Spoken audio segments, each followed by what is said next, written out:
ఇప్పటికిప్పుడు ఇండియా పాకిస్తాన్ మధ్యలో యుద్ధం వస్తే ఎవరు గెలుస్తారు? 3 రోజుల క్రితం పహల్గామ్లో జరిగిన సంఘటన రెండు దేశాల మధ్య వాతావరణాన్ని హీట్ ఎక్కించింది.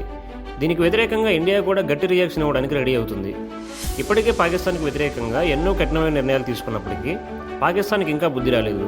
మన దేశం కాల్పుల విరమణ ఒప్పందాన్ని రద్దు చేసిన మరుక్షణమే ఇండియా పాకిస్తాన్ బోర్డర్లో పాకిస్తాన్ కాల్పులు మొదలుపెట్టింది. సో వీటినీటి కారణంగా ఇండియా పాకిస్తాన్ మధ్యలో యుద్ధం వస్తే ఎవరు గెలుస్తారో ఇప్పుడు తెలుసుకుందాం. అది తెలుసుకోవాలంటే రెండు దేశాల బలాబలాలను పోల్చి చూడాలి.